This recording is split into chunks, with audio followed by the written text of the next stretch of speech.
बिना मन में ज्ञान उतरे हम लिख नहीं सकते। हमको लिखने आता है, परंतु अगर शिव का भाव न जगे तो हम शिव के लिए लिखे कैसे। अगर हमारा कोई भी इष्ट हो, चाहे रामचरितमानस लिखा गया, चाहे महाभारत लिखा गया, चाहे कोई भी वेद या पुराण लिखे गए, जो मेरा इष्ट है, जो मेरा आराध्य है, अगर मेरे मन में उनके लिए भाव न पैदा होगा तो हमारे हाथ में, हमको लेखनी से लिखने तो आता है, परंतु हम उसकी परिकल्पना किताबों में, पन्नों में उतार नहीं पाएंगे। यानी भाव किसी के मन में तो उतरा होगा, तब न उसने लिखा है। शिव के अनेक स्वरूप में से महाकाल, महाभैरव, नटराज शिव, उमा के पति शिव, महामृत्युंजय शिव, महादेव, देवों के देव महादेव, ईश्वरों के भी ईश्वर महेश्वर शिव की पूजा सर्वाधिक होती रही। और दृष्टांत आते हैं कि निवर्तमान काल में भी, पुराण काल में भी शिव के शिष्य हुए हैं, शिव के भक्त हुए हैं। ऐसा नहीं कि आज अचानक ये कहा जा रहा है, संदेश दिया जा रहा है कि आइए भगवान शिव को अपना गुरु बनाइए। ये संदेश तो शिव ने खुद दिया, जगत को दिया, परंतु जगत में खोकर हम अपनी उस यात्रा को भूल गए जहां से हम आए। तो महादेव के ज्ञान के स्वरूप से जुड़ने का आवाहन है, जिसमें कहा जा रहा है कि शिव के शिष्य बने। क्या आप तक आज ये पहुंची होगी बात, लेकिन ये बात इस कालखंड में आज नहीं पहली बार कही जा रही है। आपको शायद पता भी ना हो, जिनके द्वारा ये संदेश दिया गया, जिनके बारे में अभी गौतम जी बार बार बोल रहे थे, लेकिन शायद आप जानते हैं या नहीं जानते हैं, साहब श्री हरिंद्रानंद जी शिव के शिष्य। शिव के शिष्य पहले भी हुए हैं। जैसे कौन? शिव के शिष्य और प्रशिष्य लगभग 112 जिनका शास्त्रों में उल्लेख है। बहुत ऐसे भी शिष्य हुए होंगे जिनको किताबों में लिखा नहीं गया, जिनको लोगों ने, दुनिया ने जाना नहीं। कोई हिमालय की कंदराओं में अपने जीवन को बिताता रहा, कोई जंगल और पहाड़ों में बिताता रहा, तो जगत के लोग जान न सके होंगे। परंतु शिव के शिष्य तो हुए होंगे और भी, जो लिखे नहीं गए। लिखे गए उसमें से कुछ लोगों के नाम शायद आपने जरूर सुना होगा। शिव के एक शिष्य हुए मच्छिंद्रनाथ, और उनके शिष्य हुए गोरक्षनाथ। गोरक्षनाथ के नाम पे गोरखपुर शहर भी एक है, उत्तर प्रदेश में बसा हुआ। ये शिव के प्रशिष्य के नाम से स्थापित है वो शहर, और उसमें आज भी गोरक्षनाथ का मंदिर बना हुआ है, जिसमें उनकी मूर्ति प्रतिष्ठित है। बहुत मान्यता है उसकी। शिव के शिष्य के प्रशिष्य ने जो कहा, उधर जब आप कभी जाएंगे तो आप सुनिएगा कि शिव के प्रशिष्य यानी गोरक्षनाथ ने कहा है कि हब की न चलिबा, ठब की न चलिबा, धीरे धरिबा पाँव, गरब न करिबा, सहजे रहिबा, भरत गोनत नाथ। यानी हबकी नहीं चलेंगे। शिव के शिष्य का ये कथन है कि बहुत जल्दी जल्दी नहीं चलना है।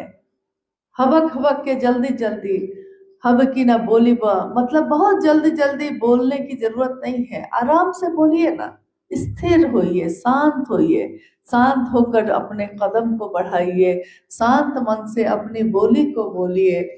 ठबकी न चलिबा, हबकी न बोलिबा, धीरे धरिबा पाँव, गर्व न करिबा।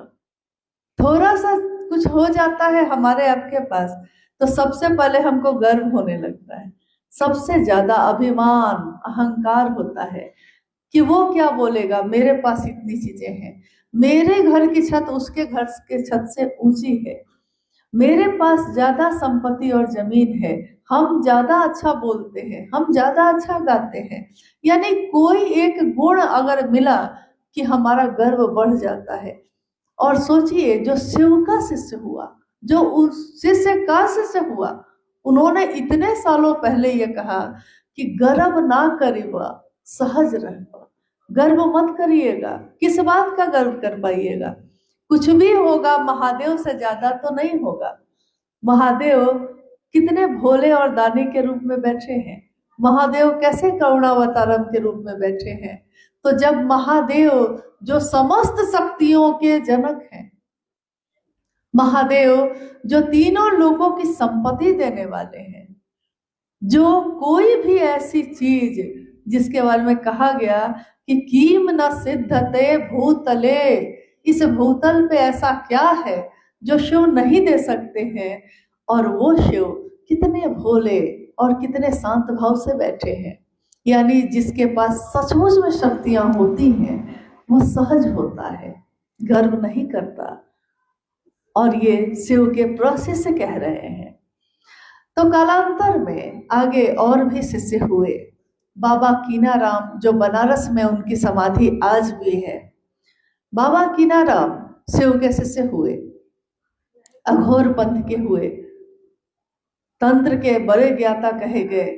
और जब वो चले धरती पे तो काशी की उस धरती ने उनको देखकर कहा, और आसपास के सभी जगहों पे ये बहुत ज्यादा बढ़ता चला गया कि धरती पे चलते फिरते शिव हैं वो, द्वितीय महेश्वर कहा गया उनको। आज भी उनकी समाधि, आज भी उनकी स्थापना बनारस के उस जगह पे है। आज वो शरीर में तो नहीं, परंतु आज भी समाधियों पे लोग जाते हैं, क्योंकि साधु कभी मरते नहीं। साधु जो ईश्वर से मिल गया, उसके शरीर का अंत होता है, लेकिन उसकी उस चेतना का, उस चैतन्य का कभी अंत नहीं होता।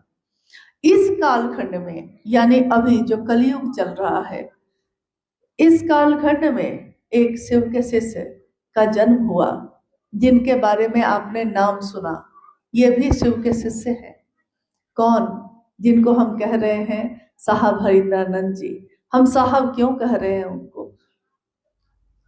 क्योंकि जब वो शिव की बात करना शुरू किए थे, उनका जन्म जब हुआ बिहार में, आज भी जो जिला है सिवान, सिवान में अमलोरी नाम के ग्राम में 31 अक्टूबर 1948 को साहब हरिंद्रानंद जी का जन्म हुआ। जिस दिन जन्म हुआ था उस दिन दीपावली थी। उनके पिता, उनकी माता, 4 संतान हुए उनको। पहली संतान थे साहब हरिंद्रानंद जी, 2 भाई और 2 बहन उस परिवार में रहे ये। जब इनका जीवन आगे बढ़ा था तो 12 साल की आयु में इनका मन, बहुत सारी ऐसी घटनाएं हुई कि इनका मन शमशान की प्रवृत्तियों की तरफ मुड़ गया। एक अलौकिक चाह में, एक चमत्कार, एक दिव्य जीवन को जानने की चाह में, आखिर हम कहाँ से आते हैं, आखिर हम जाते कहाँ हैं, पहले मैं इसी की खोज कर लूं। और 12 साल की आयु में बालक हरिंद्रानंद जी शमशान और कब्रिस्तान की खाक छान रहे हैं उस अलौकिक को जानने के लिए। कौन है वो ईश्वर? 12 साल की आयु में जब वो जाने लगे, 13वें साल में धीरे धीरे ये बात फैल गई चारों तरफ। इनकी माँ राधा देवी, इन्होंने कहा अपने पुत्र से, जो 13 वर्ष की आयु में अभी चल रहे थे, उन्होंने अपने पुत्र से कहा कि बरकू, बरकू, प्यार से बरकू बोलते थे, बड़े बच्चे थे, बरकू, लोग कहते हैं आप अघोरी हो गए हैं, लोग कहते हैं कि आप शमशानी हो गए, मुझको पीड़ा होती है, दुख होता है। आपके पिता इतने बड़े अफसर हैं। साहब के पिता उस समय शिक्षा विभाग के डायरेक्टर थे। बिहार झारखंड एक ही था उस समय, तो शिक्षा विभाग में एक बड़े पद पे पदस्थापित थे। स्वाभाविक है, चाहते थे कि पहला पुत्र है, बहुत ऊंचाई पे जाए। ऊंचाई का अर्थ हम समझते हैं कि ऊंचाई मतलब नौकरी ज्यादा से ज्यादा बड़ी मिल जाए, बिजनेस बड़ा से बड़ा हो जाए। कोई नहीं कहता कि मेरी संतान शिव हो जाए। ये ऊंचाई की कामना कहाँ, कितने लोगों को होती है। तो उस दिन उनकी माँ को भी ऐसा ही लगा कि पढ़ते लिखते तो अच्छा करते, और उन्होंने अपनी माँ से कहा, माँ, मेरे शिक्षक भी कहते हैं कि हम जब जन्म लेते हैं तो परमात्मा के पास से आते हैं, और जब हम जीवन को जीते हैं, जी लेते हैं, इस शरीर की मौत हो जाती है तो परमात्मा के पास चले जाते हैं, भगवान के पास चले जाते हैं। माँ, मैं सोचता हूँ कि हमेशा इंसान भगवान के पास से आता है और भगवान के पास चला जाता है। मैं चाहता हूँ कि वो भगवान इंसान के पास क्यों नहीं आता। एक अल्प आयु में ये बात, ये विचार, ये सोच अलौकिक है कि वो भगवान मेरे पास क्यों नहीं आता। ये कौन सा रिश्ता है जो सिर्फ हम ही जाए और आए, वो क्यों ना आए। और उन्होंने कहा अपनी माँ से, मैं लाऊंगा माँ, एक दिन मैं उस भगवान को इंसान के पास लाऊंगा, वो क्यों नहीं आएगा। उनकी माँ स्तब्ध रह गई, चुप रह गई, देखती रह गई।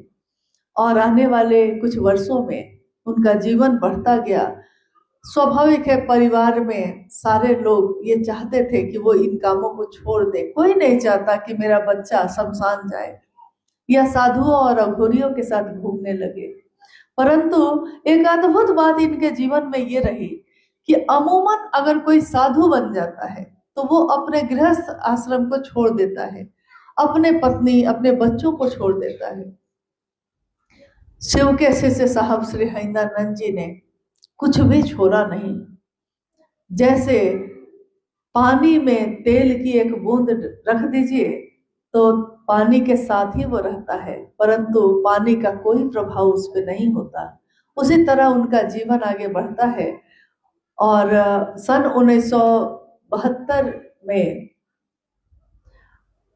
22 मई 1972 में झारखंड के पलामू जिला के मनातूगढ़ नाम के स्थान पे साहब श्री का विवाह हुआ, जिनको हम कहते हैं दीदी नीलम आनंद जी, राजमणि नीलम आनंद के साथ। एक राज परिवार की ये बेटी थी।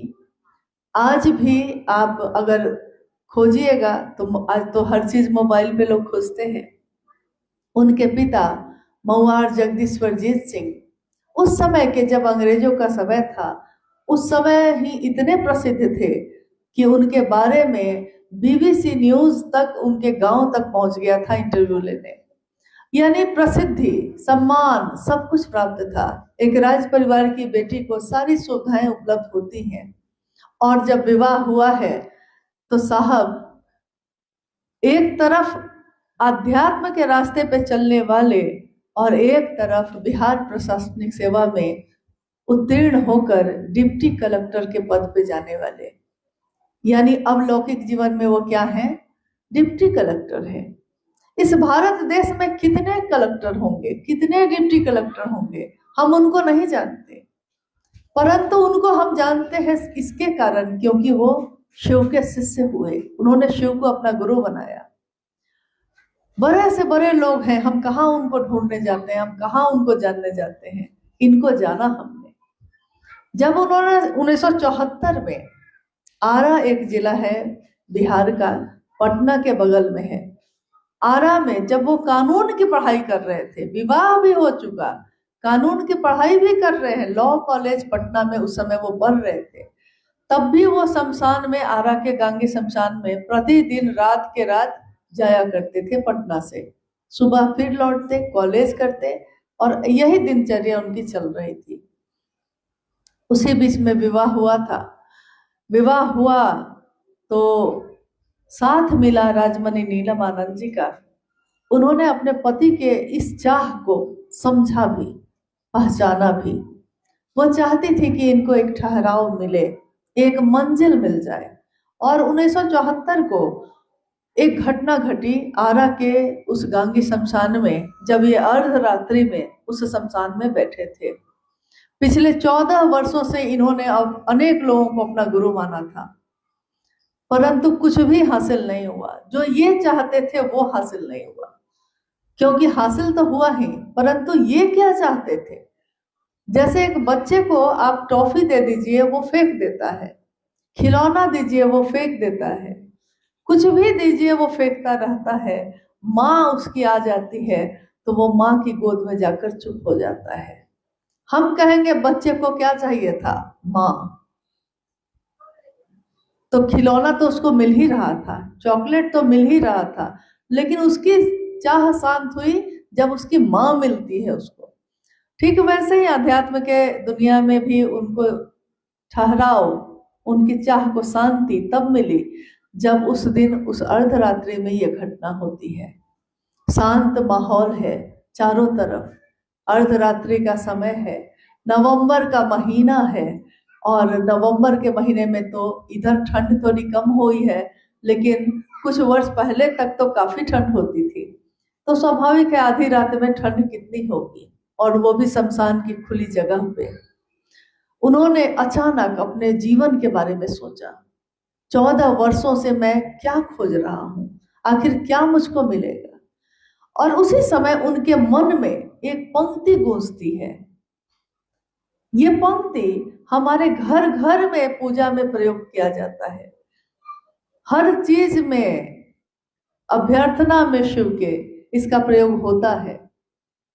गुरुर ब्रह्मा गुरुर विष्णु गुरुर्देवो महेश्वर, गुरु साक्षात पर ब्रह्मा तस्मै श्री गुरुवे नमः।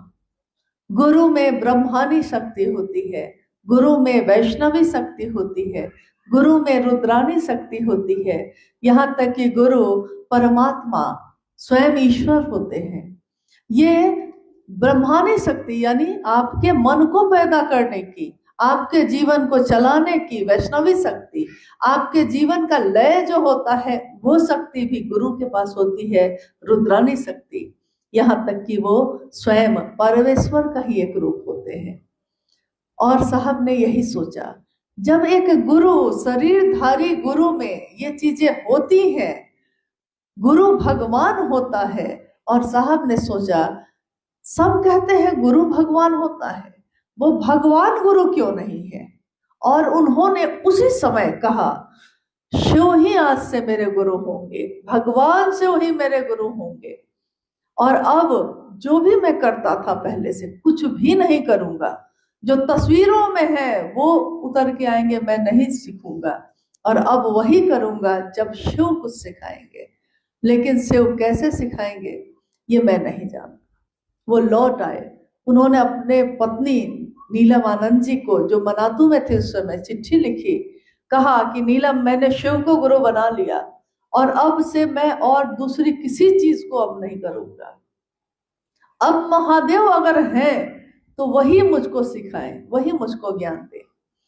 दीदी नीलम आनंद जी को ये चिट्ठी जब मिली तो उनके मन को भी चैन आया, चलिए मेरे पति को एक ठहराव मिल गया, एक मंजिल मिली, स्वयं शिव उनके गुरु हुए।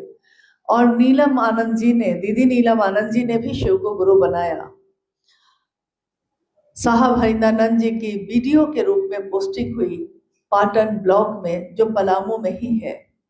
वहां उनके घर में अब उन्होंने पहले की सारी चीजों को छोड़ दिया, तंत्र मंत्र यंत्र सारी चीजों को छोड़ चुके, लेकिन अब उनके घर में चमत्कारिक घटनाएं होना शुरू हुई। इतनी अलौकिक घटनाएं होने लगी कि धीरे धीरे उस क्षेत्र के चारों तरफ ये प्रसिद्धि फैल गई कि उनके घर में प्रसाद चढ़ता है तो गायब हो जाता है, और वैसे प्रसाद उसमें शामिल हो जाते हैं जो चढ़ाए ही नहीं गए थे। चावल का डब्बा तक में चावल बढ़ रहा है, चावल बिछाए जाते हैं तो उसमें संदेश आने लगते हैं, लिखा हुआ कुछ आता है। जब ये पूछते हैं कि आप है कौन, कौन है जो दिखाई नहीं दे रहा, परंतु चावल ऐसे बिछा हुआ है, उसमें संदेश जैसे उंगली से किसी ने लिख दिया है, और त्रिशूल का निशान है उस पे। साहब पूछते हैं आप कौन है, और उस चावल पे एक अक्षर उभरता है, मुझे शिव शक्ति जानो। साहब कहते हैं कि आप हैं कौन। फिर संदेश आता है, आशीर्वाद सबको। इन्होंने पूछा मैंने आपको प्रणाम नहीं किया है, आप कौन है मैं समझ भी नहीं पा रहा, मैंने आपको प्रणाम नहीं किया तो आपने आशीर्वाद क्यों दिया, क्या करना होगा आखिर, मुझको आगे क्या करना होगा। फिर उस पे अक्षर उभरने लगे, नमः शिवाय, शिव को प्रणाम, नमः शिवाय उस पे उभरा। फिर साहब ने पूछा कितनी बार? फिर अक्षर उभरता है 108 बार। फिर साहब पूछते हैं कब तक? उत्तर आता है आजीवन। बहुत बाद में साहब श्री ने, शिव के शिष्य ने, ये व्याख्या की कि मंत्रों का जप, कोई भी मंत्र, जैसा आपने अभी सुना कि हम शिव को गुरु बनाकर 3 सूत्र करते हैं, मन ही मन महादेव से दया मांगते हैं, उनकी चर्चा करते और उनकी चर्चा को सुनते हैं, और नमः शिवाय के मंत्र से उनको प्रणाम करते हैं। मंत्रों का जप बिना अर्थ समझे परिणामदायी नहीं होता है। जिस मंत्र को हम नहीं समझते, अभी अभी उड़िया में भजन हो रहा था, अगर हम उड़िया भाषा को नहीं समझते तो हम उस गीत के अर्थ को भी नहीं समझ सकते, उस गीत के भाव को भी नहीं समझ सकते। टिके रह रे मन, टिके रह रे मन, यहाँ तक तो समझ रहे हैं, इसके आगे क्या है नहीं समझ रहे। तो इतना समझ गया कि मन को टिकाने की बात तो हो रही है, आगे जो बात हो रही है वो समझे नहीं। तो अगर उड़िया में कहा जा रहा है कि शिव पे समर्पण करो, परंतु हम उड़िया नहीं समझ रहे, तो हमारे मन को यह भी समझ में नहीं आएगा कि समर्पण करना है। समर्पण ये शब्द हिंदी आती है तो हिंदी समझ में आया है, तो हिंदी समझ में आया समर्पण, तो हमको इस शब्द का भाव भी समझ में आया। समर्पण, प्रणाम, तो इसका अर्थ भी समझ में आया। तो हम कहते हैं हाँ प्रणाम, आपको भी प्रणाम। अर्थ समझ में आया तो भाव भी प्रणाम का पैदा हुआ। उन्होंने कहा कोई भी मंत्र, मंत्र देने वाला, मंत्र, मंत्र का देवता उस चैतन्य से मिला जाता है, मंत्र के अक्षरों से नहीं। उस मंत्र में अगर उस देवता का या जिसका भी वो मंत्र हो उसका चैतन्य नहीं हो तो हम मिलेंगे किसके? मशीन की तरह रट लिया है हमने, परंतु हमारा मन उनसे नहीं मिला तो इसका कोई परिणाम नहीं होगा। इसलिए उन्होंने कहा कि मन ही मन अपने गुरु शिव को प्रणाम करने की कोशिश करिए। हम कहेंगे कि जब देवता मानकर, जब भगवान मानकर महादेव सब कुछ दे ही देते हैं तो हमको गुरु मानने की क्या जरूरत है? भगवान के रूप में वो औघड़दानी है, और भगवान के रूप में शिव जो पुकारता है उसको क्या चाहिए सो दे देते हैं, इसमें भी कोई शक नहीं है। रावण भी शिव का बहुत बड़ा भक्त हुआ। रावण ने शिव की आराधना की, उसने तीनों लोगों की संपत्ति मांगी, महादेव ने दिया है। तीनों लोगों की संपत्ति, सोने की लंका, सब दिया, परंतु अगर हमको वो चीज तो मिल जाए, उसको संभालने का ज्ञान नहीं हो तो मेरे किसी काम की नहीं। मुझको हवाई जहाज कोई दे दे और मुझको चलाने नहीं आता, मेरे लिए उस हवाई जहाज का कोई अर्थ नहीं। महादेव भगवान के रूप में जो हम मांगते हैं औढ़दानी के तरह दे देते हैं, परंतु अगर हम उसका ज्ञान नहीं मांगे, इंसान एक ऐसी रचना है जो ज्ञान न मिले तो उसका जीवन विध्वंस भी हो सकता है, होता आया है। चाहे वो कोई भी काम हो, चाहे वो चलना हो, अपने से बड़ों को प्रणाम करना हो, अपने परिवार को संभालना हो, आदर प्यार परवाह करनी हो, हम अपने बच्चों को सिखाते हैं, क्योंकि इंसान को सीखना पड़ता है। जानवर को सीखने की जरूरत नहीं होती, वो उतना ही सीख कर आता है जितने की उसको जरूरत हो। परंतु एक इंसान के अंदर ये संभावना है कि वो जीव से शिव हो सकता है, जीव से शिव होने की संभावना है। लेकिन इस संभावना को, यानी कोई बिया है, उसमें संभावना है कि अगर उसको लगा दिया जाए तो बरगद का पेड़ भी वो बन सकता है। कोई लगाएगा तो बरगद का पेड़ हो जाएगा, लेकिन अगर किसी ने लगाया नहीं तो कोने में परा परा सर भी जाता है, दग्ध भी हो जाता है। शिव हमको क्या देंगे, शिव से हम क्या पाएंगे? हम और रिश्तों में कुछ नहीं सोचते, हम अपने लौकिक उन रिश्तों में भी नहीं सोचते कि हमको उससे कुछ मिलेगा कि नहीं मिलेगा। बस हम अपना चाहते हैं किसी को, चाहे वो मेरा पति हो, चाहे वो मेरे माता पिता हो, चाहे वो मेरे बच्चे और अपने हो। हमको प्यार चाहिए, भाव चाहिए, एक दूसरे का भाव हम ग्रहण करते हैं, भाव पे ही रिश्ते बनाते हैं। हम तब नहीं सोचते कि क्या क्या मिलता है और क्या क्या नहीं मिलता। दुख भी मिलता है तब भी हम उस रिश्ते को नहीं तोड़ते, परंतु महादेव क्या नहीं दे सकते हैं? क्या ऐसा है जो महादेव से बाहर है? परंतु महादेव से जुड़ने के लिए हम सोचते हैं कि सोचेंगे, विचारेंगे, समय होगा तो करेंगे, जबकि अपनी दीर्घकालिक योजनाओं में हम अपनी अल्पकालिक यात्रा को भूल जाते हैं। दीर्घकालिक योजना ये होती है इंसान की कि अगले पल का पता नहीं है, परंतु हम अगले 10 साल की योजना बना के रखते हैं। अगले 10 साल हम क्या करेंगे, हम अभी से सोच के रखते हैं। परंतु अगले 10 साल में हम जीवित रहेंगे कि नहीं, हमारे जीवन का कितना पल है, भोग को भोगेंगे या भोगाधिपति की तरह, या भुक्त होकर, ये हमको पता नहीं। तब भी हम इस खोज में चलते रहते हैं, भटकते रहते हैं। शिव की शिष्यता एक ऐसी अद्भुत बात है जिसका संदेश लेकर आज हम लोग यहाँ भी आए। कटक की इस धरती पे आज से बहुत पहले 2013 में यहाँ शहर के थोड़ा नजदीक में सालेपुर नाम की एक जगह है, शायद आप जानते होंगे।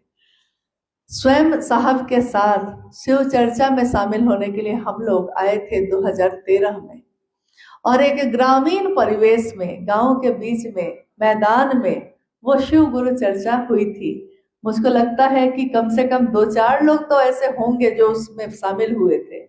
उसमें से कोई है इस हॉल में? आप में से कोई शामिल हुआ था उसमें? नहीं। अच्छा, एक गुरु बहन है, कहाँ है? अच्छा चलिए चलिए, एक भी काफी है तो कटक में पहले भी शिव चर्चा हो चुकी है, आप नहीं रहे होंगे ये अलग बात है, हम नहीं होंगे। महादेव तो उस समय भी था, महादेव तो है, महादेव तो रहेंगे, हम हो या ना हो। तो महादेव की चर्चा उस समय हुई 2011 में पुरी में, जो जगन्नाथपुर मंदिर के सामने जब सड़क से आप जाइएगा, जहां रथ यात्रा जाकर रुकती है, उस मैदान में शिव गुरु महोत्सव हुआ था 2011 में। और उस समय काफी लोग, काफी शिव शिष्य उसमें शामिल हुए थे। वहां के स्थानीय लोगों ने कहा कि हम लोगों ने पहली बार ये बात सुनी। जब हम लोग लौट कर आए होटल में, तो साहब ने कहा कि चलो महादेव का कार्यक्रम तो हो गया, अब चलो एक साधु के समाधि पे लेकर चलते हैं तुम लोग को। शाम में हम लोगों को लगा कि यहाँ पुरी में कौन से साधु हैं, और साहब ने कहा कि रामकृष्ण परमहंस के नाम को सब कोई जानता है, रामकृष्ण परमहंस के शिष्य विवेकानंद जी को भी सब कोई जानता है, परंतु रामकृष्ण परमहंस के गुरु तोतापुरी जी को कितने लोग जानते हैं? तो सारे लोग चुप हो गए। कि सही बात ये थी कि ज्यादातर लोग नहीं जानते थे, और उनकी समाधि है वहां जहां वो लेकर हम लोग को गए। उस यात्रा में मैंने ये देखा कि जब हम लोग पुरी से कटक के रास्ते में आ रहे थे, उस समय 2013 में जब आए, दोबारा जब आए, तो रास्ते में जो नदी थी उसको दिखाकर साहब ने, ये जो रत्नम जी मेरे बेटे आए हैं मेरे साथ, उस समय छोटे थे और बेटी भी छोटी ही थी, तो साहब ने अपनी गाड़ी में इन बच्चों को कहा कि उस नदी को देखो, कलिंग का युद्ध जब हुआ था, ये नदी जिसमें आज पानी है, उस समय इस नदी में इतना रक्त था, खून, पानी की जगह खून बह रहा था। क्योंकि उस समय जो राजा था, उस समय अशोक जी जो राजा थे, अशोक का राज्य था, उन्होंने कहा उस दिन इन बच्चों को कि अशोक जब राजा हुए तो अभिमान, गर्व बढ़ता ही है, कितना भी क्षेत्र मिलता गया, संतुष्टि नहीं, संतुष्टि नहीं, और इतना भारी रक्तपात हुआ कि खून की नदी बह गई। और उसको देखकर उसने सोचा उस दिन कि आखिर मैं पूरी दुनिया को भी पा लूंगा तो क्या पाऊंगा, और मन उसका पूरी तरह दुनिया के तरफ से मुड़ गया ईश्वर की तरफ, और उसने अध्यात्म की राह चुनी। क्योंकि हमारा मन रक्त बीज की तरह रोज इच्छाओं को पूरा करता है, फिर पैदा होता है। एक इच्छा पूरी हुई तो दूसरी पैदा हो जाती है। ये मन दया के आश्रय में, शिव की दया के आश्रय में ही जाकर शांत हो सकता है। तो उस समय की कही हुई बात आज भी उतनी ही याद है कि उस यात्रा में वो ऐसे बात कर रहे थे जैसे इस तरफ के इन इलाकों से वो कितनी बार गुजरे हैं, जिसको हम लोग नहीं जान रहे थे वो दिखा रहे थे इस तरह जैसे उनको सब पता है। और कितनी बार ऐसी घटनाएं हुई। तो मैंने ये अनुभव किया कि शरीर में जो दिख रहे हैं, लेकिन वो शरीर में एक इंसान के होते हुए भी एक ऐसी दिव्य आत्मा है, ऐसी दिव्य उपस्थिति है उनकी जो हमको शिव की तरफ लेकर जाती है। वो अपने लौकिक जीवन को चलाने के लिए नौकरी भी करते रहे, उन्होंने अध्यात्म का व्यापार नहीं बनाया। खुद मेरे मन को जो सबसे ज्यादा छू गया था यही बात थी कि मैंने दुनिया में आज तक यही देखा था, शायद आपने भी यही देखा हो। मैंने यही देखा कि लोग धर्म के नाम पे, अध्यात्म के नाम पे अपना व्यापार भी कर लेते हैं। किसी के लिए जीवन भी होता है ये, लेकिन किसी के लिए व्यापार भी होता है। दोनों तरह के लोग हैं। शिव से लेते हैं, अपनी स्थापना करते हैं, शिव की नहीं करते। मुझको दुनिया जाने इसकी कोशिश करते हैं, दुनिया शिव को जाने इसकी कोशिश नहीं करते। और मैंने शिव के शिष्य साहब हरिदानंद जी के सानिध्य में अपनी आंखों से जो अनुभूत किया, मैंने देखा कि इन्होंने अपनी स्थापना नहीं चाही कभी। यहाँ तक कि कभी किसी से पांव भी छूने कोई आया तो वो भी स्वीकार नहीं किया। कहा मन प्रणाम करता है भाई, प्रणाम कर लो, मैं भी करता हूँ, तुम भी करो। परंतु जुड़ने के लिए मैं कहता हूँ महादेव से, महादेव और आपके बीच कोई नहीं है। मैं तो बस माध्यम हूँ, आया हूँ बताने, परंतु जुड़ना आपको महादेव से है। आप दुनिया में कहीं भी रहिए, वो शिव आपके साथ है और रहेगा। तो मैंने ये अनुभूत किया कि ऐसी अलौकिक और अद्भुत बात आज तक मैंने कभी नहीं सुनी कि जिसने सम्मान को भी ठुकरा दिया। बड़े बड़े लोग आए, उन्होंने अपने महल को छोड़ दिया ज्ञान की खोज में, अपने बच्चों को छोड़ दिया, संपत्ति वैभव को छोड़ दिया, परंतु साधु होकर भी सम्मान नहीं छोड़ सके। कितने लोगों के बारे में मैंने कहानियां पढ़ी हैं, आपने भी पढ़ी होंगी, कि कोई गुजर रहा है, वो साधु उधर से गुजर रहे हैं, उसने प्रणाम नहीं किया और साधु ने श्राप दे दिया है। ये कहानियां सुनी है हम लोगों ने। साधु श्राप देते हैं, ऐसा तो हो ही नहीं सकता। जो साधु होगा वो श्राप कैसे देगा? और जो साधु होगा उसको दुनिया के प्रणाम की क्या चाह होगी? आप नहीं ही प्रणाम करिएगा तो क्या बिगड़ जाएगा मेरा? मुझको अगर महादेव मिल जाए, मैं अगर महादेव के पास हो जाऊं, उस खुशी के सामने दुनिया की इन चीजों का क्या महत्व होगा हम लोगों के लिए?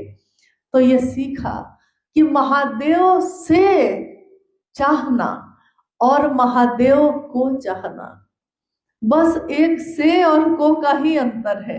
महादेव से चाहा है दुनिया ने, और शिव के शिष्य को देखा मैंने कि महादेव को चाहा। पढ़ा था कभी कि माँ उमा ने महादेव को पाने के लिए तपस्या की, तो उन्होंने कहा कि वर हूं शंभु नहीं तो रहूं कुंवारी, वरण करूंगी तो शिव का, नहीं तो फिर और किसी का नहीं। और इनको भी मैंने देखा, इन्होंने कहा कि शिव को चाहा है तो शिव को ही चाहेंगे, शिव से क्या चाहेंगे? जो अपने हो गए उनसे हम क्या चाहेंगे? हम उनके काम आ सके, हम उनका नाम कर सके। कोई भी शिष्य अपने गुरु की महिमा का गान करता है, छींटता है। गुरु से मिलता तो बहुत लोगों को है, कोई शरीरधारी गुरु से मिलता है, किसी को शिव गुरु से मिलता है, लेकिन गुरु ने जो दिया है, ये भाव जो पैदा किया है, शिव भाव, ये क्या सिर्फ मेरे लिए है या हमको इसको दुनिया में बांटना भी चाहिए? कहते हैं जिस भाव को बांटते हैं हम, उसी भाव से दुनिया भर जाती है। अगर हम नफरत को बांटते हैं तो नफरत से दुनिया भर जाती है।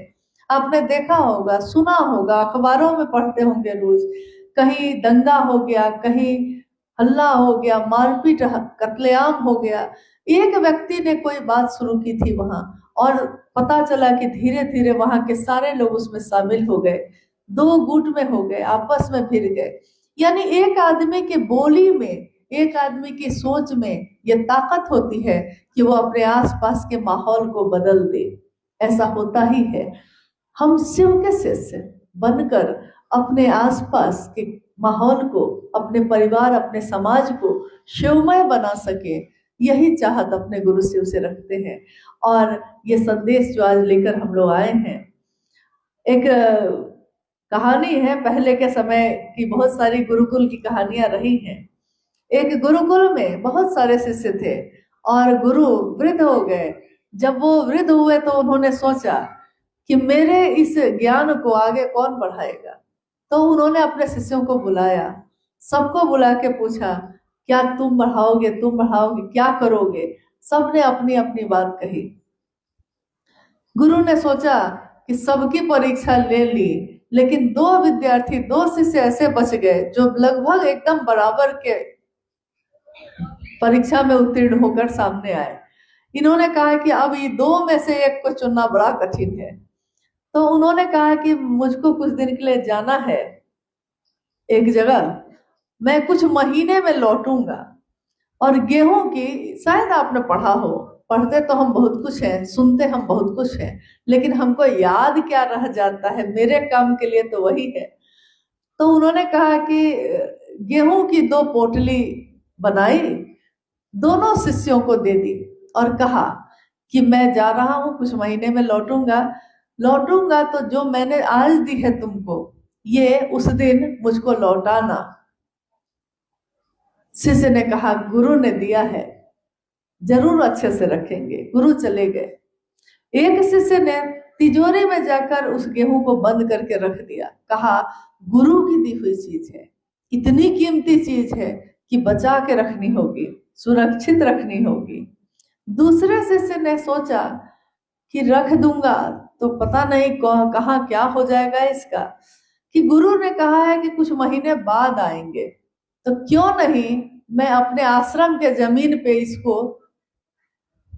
जो गेहूं के दाने हैं, इनको लगा दूं, शायद गेहूं की फसल हो जाएगी तो गेहूं सुरक्षित रहेगा। सोच है, सोच का फर्क है।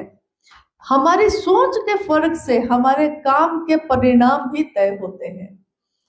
कुछ महीने में गुरु लौट कर आए। उन्होंने दोनों शिष्यों को बुलाया और कहा, मैं जाते समय तुमको गेहूं के दाने देकर गया था, आ गया हूं, अब वापस करो। पहले शिष्य ने कहा, गुरुजी आपने जो दिया था मैंने बहुत संभाल के रखा है, अभी लाता हूं। दौड़ कर गया, लेकर जब आता है तो गेहूं की पोटली जब खोली जाती है तो सारे दाने सड़ चुके हैं, क्योंकि बंद करके उसको रख दिया गया। तो वो अपने आप में ऊर्जा है, एक दूसरे पे तो प्रभाव डालेगा, शरण पैदा हो गई। दूसरे शिष्य से पूछा तो उसने कहा कि चलिए पीछे चल के दिखाता हूँ। तो अब मैं कहाँ से दूं, दाने मेरे हाथ में अब है ही नहीं। गुरु ने पूछा तो दानों का किया क्या? उसने पीछे ले जाकर, आश्रम के पीछे खेत में ले जाकर गुरु से कहा, आपने जो दाने दिए थे गुरुजी, मैंने खेतों में लगा दिए हैं। सारे दाने अब, उतने दाने अब लाखों दाने बन गए हैं, लेकिन अब ये पकने वाला है, बस पक जाए तो काट लेता हूँ और आपने जो दिया था वो लौटा देता हूँ।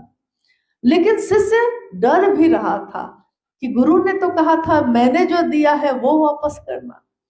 गुरु ने कहा, तुम ही मेरा सच्चा उत्तराधिकारी है, क्योंकि गुरु की दी हुई चीज को जो बढ़ाता है, उसने छींटा था, उसने खेतों में डाल दिया था, जो जगत में फैलाता है उसको वो चीज लाख गुनी बढ़कर वापस मिलती है।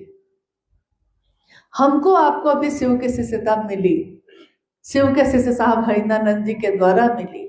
माँ नीलम आनंद जी ने उनके इस इतने बड़े संकल्प में कदम से कदम मिलाकर साथ दिया।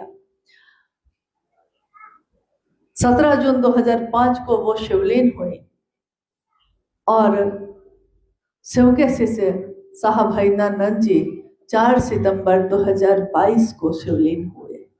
दोनों शरीर में नहीं है, परंतु उन्होंने जो संदेश दिया है उसको उन्होंने इतना छीटा कि आज लाखों और करोड़ों के शिष्यों के रूप में वो शिव को वापस मिल रहा है। हम सब भी आज इस धरती पे आए हैं यही संदेश लेकर, लौट जाएंगे कल, लेकिन आप सबसे यही अनुरोध है कि हमको जो मिलती है चीज, सूचना ही मिलती है तो भाव प्रकट हो जाता है। सूचना ही मिलती है कि अमुक से मेरी शादी होगी तो पति का भाव, पत्नी का भाव प्रकट हो जाता है। एक सूचना ही मिलती है कि माता बनने वाले हैं, पिता बनने वाले हैं। पुत्र का या पुत्री का चेहरा तो देखा भी नहीं है, लेकिन माँ का भाव प्रकट हो जाता है, पिता का भाव प्रकट हो जाता है। ये भी एक सूचना ही है कटक की इस धरती पे कि शिव मेरे गुरु हैं, आइए आप भी शिव को अपना गुरु बनाइए। और ये सूचना आपके तक पहुंचकर हमारे आपके मन में भी शिष्य भाव प्रकट हो जाए शिव के लिए, इसी की कामना लेकर हम सब भी आए हैं और यही अनुरोध भी है। बाकी हमारी अपने जीवन की यात्रा है, आपके भी अपने जीवन की यात्रा है। हम आप शिव की तरफ चलते रहे, शिव से हैं तो गुरु भाई हैं, गुरु बहन हैं। ये दुनिया शिव की है, शायद फिर कभी मुलाकात हो जाए, कहीं मिल जाए फिर से। शिव है, शिव की दुनिया है, तो हम कहाँ और जा सकते हैं, गोल गोल घूमकर फिर कहीं ना कहीं तो मिलते रहेंगे। लेकिन यही कामना है कि जब भी मिले शिव के लिए मिले, अपनों के लिए या रिश्तों के लिए तो हमेशा मिलते रहे। महादेव के लिए मिलना, इससे बढ़िया बात और क्या होगी। शिव के शिष्य होने की पहचान मेरी हो जाए, इससे अच्छी बात क्या होगी। परंतु इससे भी अच्छी बात यह होगी कि शिव का शिष्य होकर मेरे गुरु का नाम हो जाए, क्योंकि गुरु का नाम शिष्यों के कारण होता है। गुरु की पहचान उसके शिष्यों को देखकर होती है। तो हमारा आपका मन भी ऐसा हो कि शिव भाव से भरे हम। और मुझको लगता है कि मन में एक विचार का प्रवेश, जैसा आपने परंपरा में, गुरु शिष्य परंपरा में, समाज में, जगत में देखा होगा कि गुरु दीक्षा देते हैं और गुरु को गुरु दक्षिणा दी जाती है। क्या शिव की शिष्यता में गुरु की दीक्षा होती है? क्या शिव की शिष्यता में हम गुरु दक्षिणा दे सकते हैं अपने गुरु को? इसमें हमेशा शिव के शिष्य साहब हरिनानंद जी ने जो उत्तर दिया, उन्होंने कहा हमारे मन में इस विचार का प्रवेश कि शिव मेरे गुरु हैं, मैं उनका शिष्य हूं, इस बात का प्रवेश ही गुरु की दीक्षा है। गुरु दीक्षा यानी इनिशिएशन, प्रारंभ करना, शुरुआत करना, इस विचार का आना ही गुरु की दीक्षा यानी गुरु का मंत्र मेरे मन में प्रवेश करता है और गुरु की दीक्षा हो जाती है। गुरु की दक्षिणा यानी गुरु दक्षिणा होता क्या है? क्या गुरु दक्षिणा में हम सामान देंगे तो महादेव के लिए गुरु दक्षिणा मानी जाएगी? क्या हम कपड़े, पैसे या मिठाइयाँ और फल देंगे तो महादेव के लिए दक्षिणा मानी जाएगी? शिव शिष्यता में इन चीजों की भी जरूरत कभी नहीं पड़ी, क्योंकि शिव भाव ग्रहण करते हैं। वो हमारे सामान को ग्रहण कर कर क्या करेंगे? ये हम जो चढ़ाते हैं खुद ही पहनते हैं, खुद ही खाते हैं। अगर पता चले कि महादेव खाएंगे तो हम क्या दे सकेंगे उनको?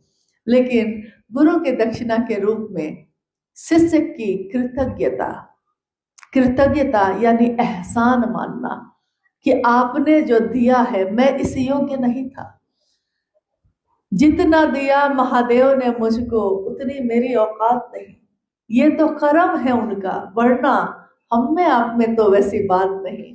तो महादेव ने शिष्य के रूप में स्वीकार किया है, क्योंकि जगत गुरु कुर्सी पे बैठे शिव सबको अपना शिष्य स्वीकार करते हैं, चाहे वो मांसाहारी हो, चाहे वो शाकाहारी हो, चाहे वो किसी भी जाति धर्म का हो। इसीलिए शिव की शिष्यता के साथ ये संदेश भी आता है कि जाति, धर्म, वर्ण, संप्रदाय सबसे परे है शिव की शिष्यता।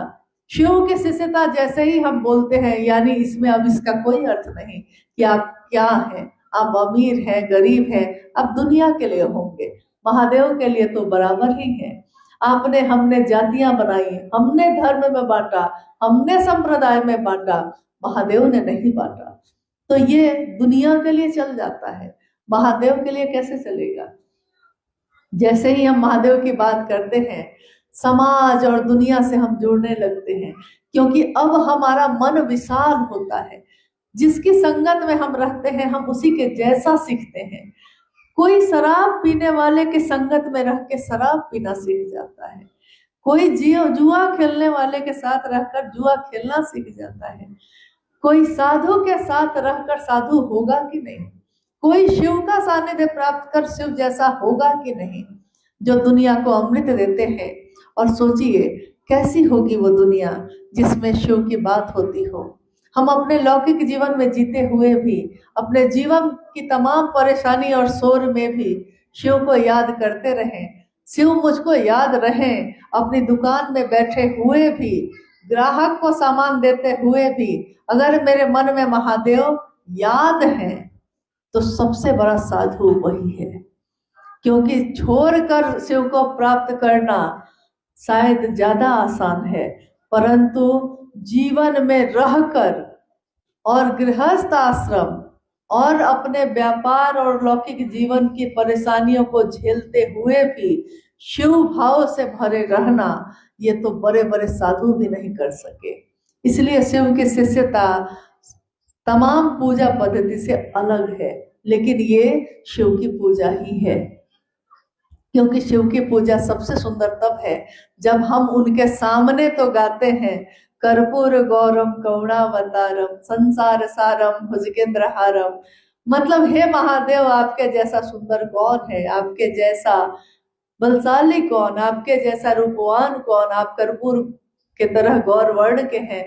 आपने डसने वाले, जहर रखने वाले सांपों को भी गले से लगाया है।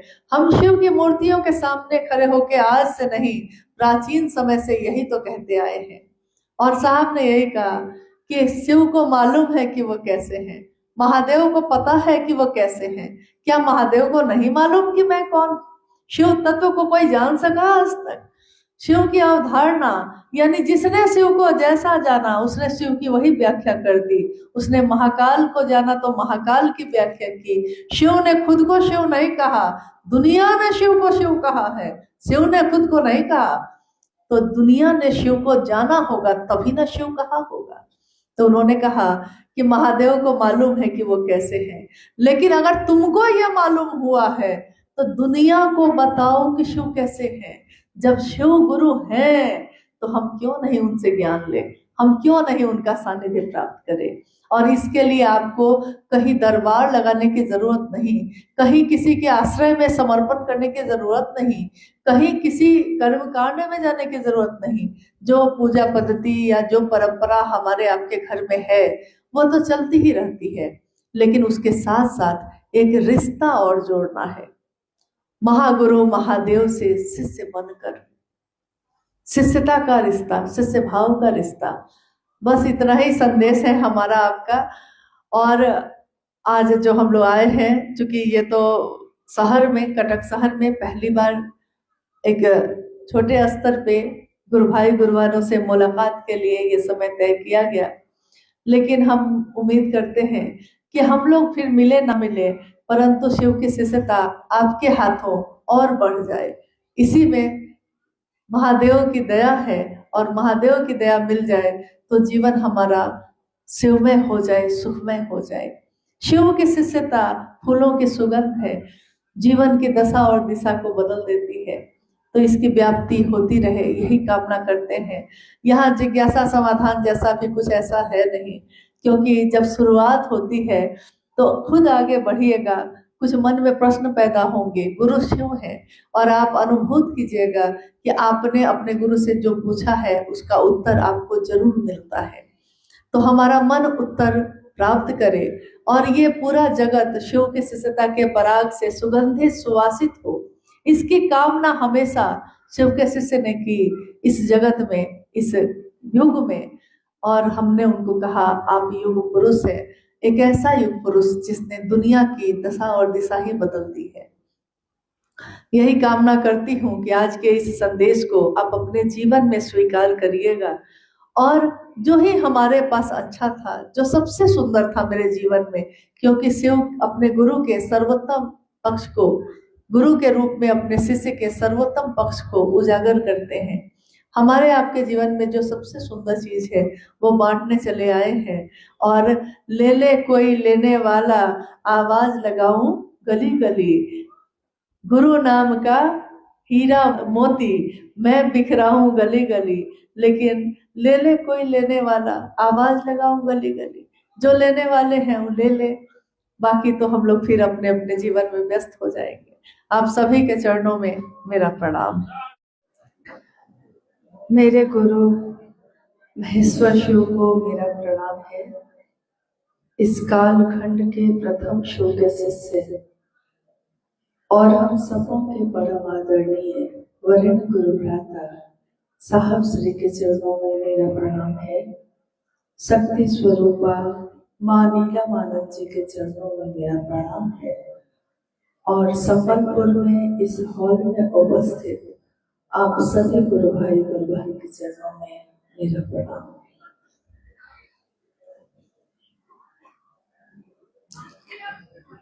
महागुरु महादेव की दया से मेरे और आपके जीवन में शिव मेरे अपने गुरु हुए। पूरी धरती पे और खासकर भारत देश में आध्यात्म की धारा बहुत दिनों से चलती आई है। आध्यात्म एक ऐसा रास्ता है जिस पे चल के हम अपनी खोज करते हैं। मैं कहाँ से आया हूँ, कहाँ को जाऊंगा, क्यों आया, इस धरती पे मेरे इस जीवन का कोई कारण होगा। बिना किसी कारण के यहाँ कुछ भी नहीं होता।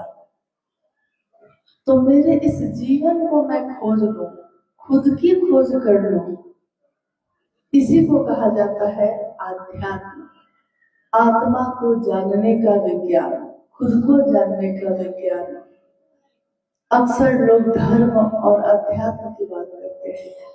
धर्म और अध्यात्म ये दोनों सुनने में दो चीजें लगती हैं, परंतु संप्रदाय अलग अलग हो सकते हैं।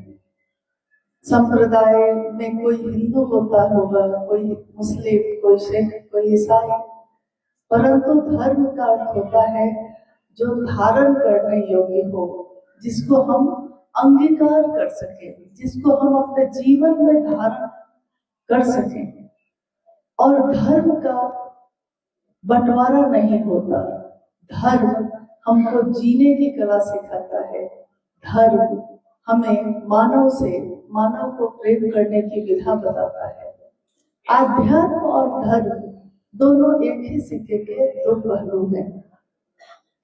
तो अगर कहा जाए कि प्राचीन समय से हमारा धर्म क्या है, हमारा आध्यात्म का रास्ता क्या है, तो वो शिव से ही शुरू होता है और शिव पे ही खत्म होता है। शिव की अनेक शक्तियां हैं। शिव अपनी शक्तियों से जाने जाते हैं। जिस शहर में हम आप बैठे हैं अभी, संबलपुर, ये भी तो देवी के नाम पे ही स्थापित शहर है। देवी यहाँ की अधिष्ठात्री है, यानी शिव की शक्ति। शिव जो अक्षय ऊर्जा का स्रोत है, अलग अलग ऊर्जाओं का रूप जो नारी के रूप में आया, देवी के रूप में आया, और हमने आपने उसको अपनी अधिष्ठात्री बनाया है, जिसकी हम आराधना करते हैं, जिनके नाम पे हम जीते हैं। उड़ीसा राज्य में विभिन्न जिलों में लगभग 30 जिले हैं, और इन 30 जिलों में से कम 10-12 तो ऐसे जिले जरूर हैं जहां महादेव की बात बहुत तीव्र गति से बढ़ रही है। स्वाभाविक है, जब हम अपने जड़ों की तरफ लौटेंगे तो ऐसा ही होगा। इसीलिए साहब श्री ने कहा कि जगत के लोगों के सामने आज एक ही विकल्प है। एक विकल्प का अर्थ होता है एक ही चीज अब बची है, अब बांटने को कुछ नहीं बचा। भगवान शिव ने इंसान पैदा किया, भगवान शिव की इच्छा से ये सृष्टि बनी, भगवान शिव की इच्छा से कितनी रचनाएं हुई, जल में, थल में, नभ में, यानी पानी में, धरती पे और आकाश में कितनी रचना है। अगर हम सोचे कि हम बहुत ज्ञानी हैं तो आइए जरा इस पे बात करते हैं। अगर कहा जाए, किसी भी विद्वान से विद्वान आदमी से पूछा जाए कि बताइए कि जल में, पानी में कितने तरह के जीव रहते हैं, तो कुछ ही बता पाएगा। सारे जीव जंतुओं को कोई नहीं जान सकता। जब हम कहते हैं धरती पे रहने वाले कितने जीव जंतु हैं, कितनी रचना है शिव की, तो हम कुछ रचना को जानते हैं। अगर यहाँ पे हाथी मिलता है तो कहीं और पे गैंडा मिलता है, कहीं पे मोर और खरगोश मिलते हैं तो कहीं पे चीता भी मिलता है, परंतु सारे जीव जंतु एक ही जगह पे देखने को मिलेंगे ऐसा नहीं होगा। यानी हम धरती की रचनाओं को भी सब का सब नहीं जानते। आकाश में अगर हम कहें कि सिर्फ चिड़ियों की प्रजाति बता दीजिए कितनी है, कोई विद्वान से विद्वान आदमी हर चिड़िया के बारे में नहीं जानता, क्योंकि यहाँ जो चिड़िया है उसकी अलग प्रजाति है, साइबेरिया में जो पंछी है उसकी अलग प्रजाति है। तो जब हम अपनी आंखों से जिन चीजों को देखते हैं उसके बारे में पूरा का पूरा नहीं जानते, तो सूक्ष्म सूक्ष्म शिव को पूरा का पूरा कैसे जानेंगे। आज इस बैठक का उद्देश्य भी यही है। हालांकि आप थोड़ा कष्ट में आ गए हैं, परंतु हम लोग सब कोई विभिन्न जगहों से विपरीत परिस्थिति में आकर यहाँ बैठे हैं आज। क्योंकि सुबह मुझको पता चला कि बहुत सारी ट्रेन लेट हो गई, कुछ ट्रेन कैंसिल हो गई। घटनाएं कह के नहीं आती, कभी भी आ सकती हैं, परंतु विपरीत स्थिति में भी अपना रास्ता तय करने वाले को ही दुनिया जानती है। क्योंकि अनुकूल है धारा, अनुकूल है अगर पानी का प्रवाह और तब आपने नाव चला लिया तो कोई बड़ी बात नहीं है, परंतु प्रतिकूल है धारा, कुछ भी आपके अनुकूल नहीं हो रहा, तब भी आपने नाव को घेर लिया, नाव को चला लिया है, उस पार पहुंचा दिया किसी को, तो नाविक की कुशलता उसी से मानी जाती है। कुशल नाविक कौन है? जिसमें ये ताकत हो, जिसमें ये गुण हो कि वो प्रतिकूल स्थिति में भी अपनी नाव को चला लेगा। तो हमारे जीवन में हर दिन इस तरह की बात आती है। तो हम सोचते कुछ और है, होता कुछ और है, हम चाहते कुछ और है, होता कुछ और है। हम सारी व्यवस्था करके सोचते हैं कि अब कुछ भी गलत नहीं होगा, लेकिन अगले ही दिन कुछ ना कुछ गलत हो जाता है, यानी हमारा सोचा हुआ कुछ भी नहीं होता। इसलिए आइए, जब हमारा सोचा हुआ कुछ ना हो तो आइए हम लोग सब महादेव के सोचे हुए काम में अपनी सोच को मिलाएं। महादेव का काम क्या है? ये शिव गुरु की चर्चा आज उड़ीसा ही नहीं, भारत के लगभग सभी राज्यों में तीव्र गति से लोग कर रहे हैं। शिव की चर्चा क्या है? शिव को गुरु मानने की ये परंपरा कब से चल रही है? हम शिव के शिष्य कब हो सकते हैं, कैसे हो सकते हैं, और क्या करना होगा हमको इसके लिए? हम जो करेंगे उसका परिणाम क्या होगा? इस विषय पे हम लोग बात करते हैं। अनजाने आरंभ से, न जाने कब से, जब से देश का इतिहास है, विश्व का, भारत का इतिहास है, इतिहास बताता है। क्योंकि अभी थोड़ी देर पहले हम लोगों ने इस पे बात की कि ये संबलपुर शहर भी देवी के नाम पे स्थित है। लेकिन सोचिए, देवी के मंदिर की स्थापना कब हुई है? आज हुई है। स्थापना तो 833 ईसा पूर्व पहले हुई है। सोचिए कितना प्राचीन मंदिर है। उस समय किसने बनाया होगा, ये किसके लिए बनाया होगा? क्या जिसने बनाया होगा वो आज भी पूजा कर रहा है उसमें? नहीं, क्योंकि जिसके मन में ये भाव उमरा, जिसने उस देवी से अपना संपर्क किया, उसने उस मंदिर की स्थापना की। परंतु आने वाले इतने वर्षों के बाद भी आज भी हम उस देवी से मिलते हैं, हम उनका दर्शन करने जाते हैं। इस कालखंड में शिव के शिष्य साहब हरिकानंद जी ने शिव के गुरु स्वरूप से जुड़ने का आवाहन किया। क्या महादेव पहले नहीं थे? तो महादेव तो पहले थे, हजारों साल से महादेव हैं, लेकिन मेरे और आपके ना हुए। हजारों साल से जब से शिव है, सृष्टि से पहले से शिव है, तभी ना शिव की इच्छा से ये सृष्टि बनी। जो पहले से है उसने इच्छा की और ये दुनिया बनी। तो जिसकी इच्छा में इतना बल है कि वो इच्छा करता है और सृष्टि सृष्ट हो जाती है, उस महादेव के बल का, उस ऊर्जा का आकलन हम और आप नहीं कर सकते। जब हम नर लोक, नारी, नाग लोक और आकाश लोक की गणना नहीं कर सकते, तो हम उस सबको बनाने वाले की गणना कैसे कर सकते हैं? महादेव गुरु कैसे होते हैं? महादेव गुरु का काम कैसे करते हैं? तो गुरु की 3 श्रेणियां मानी गई हैं: गुरु, सदगुरु, जगत गुरु। गुरु, सदगुरु, जगत गुरु। जैसे अगर हमारा बच्चा स्कूल में पढ़ने जाता है तो स्कूल है, स्कूल की भी 3 श्रेणियां बनाई गई हैं। एक है प्राथमिक विद्यालय, एक है माध्यमिक विद्यालय, एक है उच्च विद्यालय। यानी शुरुआत जहां से करते हैं हम, अब कुछ दूरी तक प्राथमिक है। तो अगर आध्यात्म की धरती पे हम देखें, आध्यात्म के गुरु के रूप में देखें, तो उसमें शरीरधारी गुरु है, परंतु गुरु की श्रेणी प्राथमिक विद्यालय जैसी ही है। यानी वो कुछ दूर तक हमको लेकर जा सकते हैं, अपनी वाणी से, अपने स्पर्श से, अपने पास बिठाकर, मंत्रों का जप करके या आवेश पैदा करके, जैसे कर सके।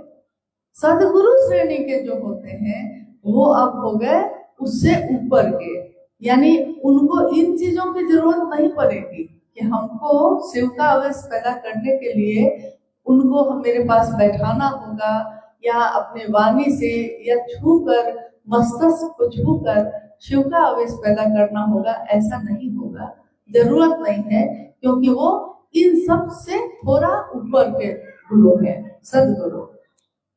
सदगुरु श्रेणी के लोग मात्र अपनी दया से शिव का आवेश पैदा कर सकते हैं, परंतु एक न एक बंधन, एक न एक संकीर्णता वहां भी रहेगी, क्योंकि शरीर में है।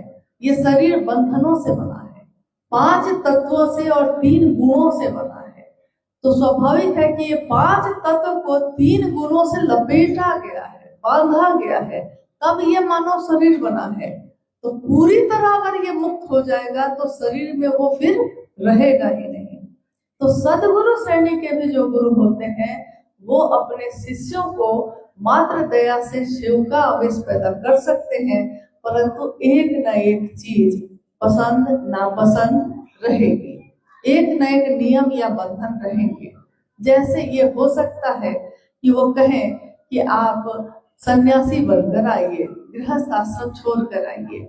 ये कह सकते हैं कि आप मांसाहार छोड़कर आइए, शाकाहारी बनकर आइए।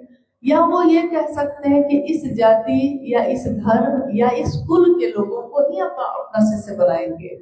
ऐसा हुआ है पूर्व में। तो जगत गुरु शिव की बात जब हम करते हैं तो पूरे जगत के गुरु के कुर्सी पे अगर कोई बैठा होगा तो वो कुर्सी तो एक ही होगी, क्योंकि नाम से ही स्पष्ट है जगत के गुरु, तो कुर्सी वहां एक ही है। पहाड़ है, पहाड़ पे चढ़ने के लिए आप किधर से भी चढ़ सकते हैं, परंतु जब उसकी चोटी पे पहुंचते हैं तो चोटी उसकी, शिखर उसका एक ही होता है। जगत गुरु शिव गुरु का काम करते हैं। तो क्या ये पहले से था? हाँ, ये पहले से था। हमारे शास्त्रों ने ये लिखा है कि गुरु, तीनों लोकों के गुरु कौन है? तुम त्रिभुवन गुरु वेद बखाना। आप नर नाग और मृत्य तीनों लोगों के जो आप गुरु हैं, तीनों लोकों के गुरु हैं, इसका बखान हो रहा है। संभवे गुरुवे नमः। आप शंभु गुरु के रूप में हैं, इसलिए आपको हम नमन करते हैं। ये भी पहले से होता आया है।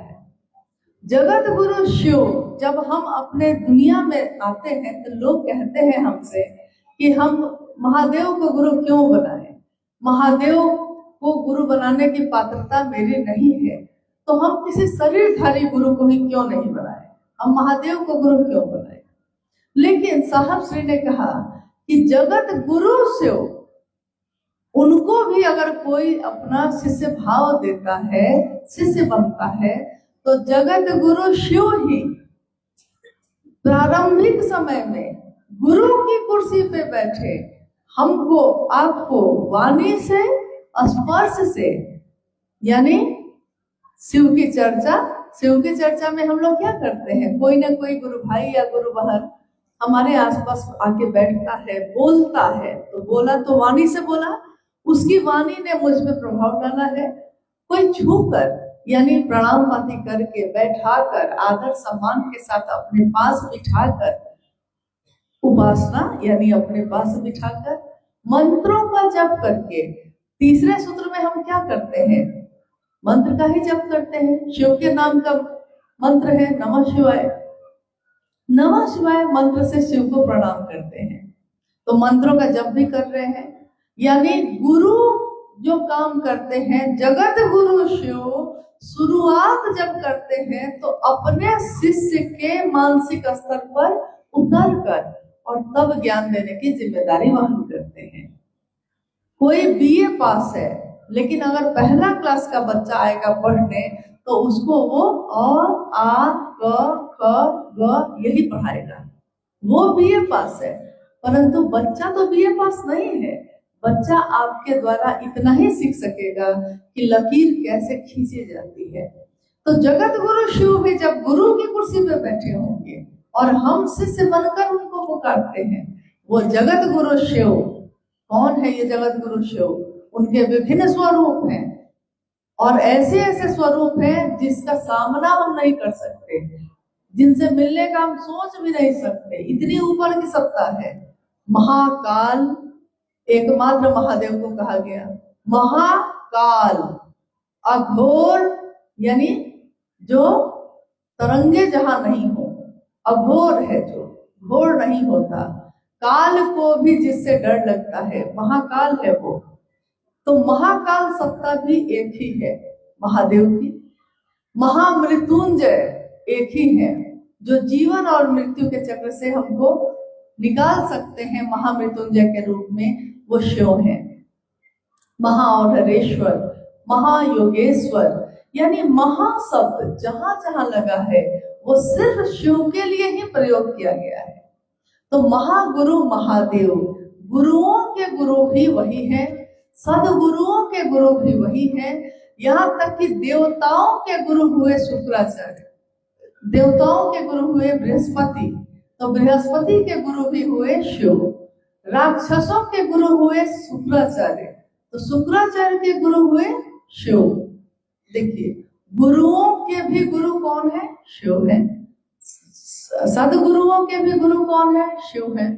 तो सारे लोगों के गुरु जब शिव स्वयं है, और अगर हम आप सीधे शिव को अपना गुरु मानकर शिष्य भाव देते हैं, तो वही शिव वाणी से स्पर्श से भी सिखाते हैं। पहले शुरुआत में शुरू में सिखाते हैं, फिर धीरे धीरे जैसे जैसे हमारी पात्रता बढ़ती है, हमारी योग्यता बढ़ती है, तो जिस तरह बच्चा एक क्लास से दूसरे, दूसरे से तीसरे, और एक दिन मैट्रिक भी पास करता है, फिर कॉलेज के उच्च शिक्षा के लिए जाता है, वैसे ही आध्यात्म की धरती पे भी हमारा मानसिक स्तर धीरे धीरे बड़ा होता है।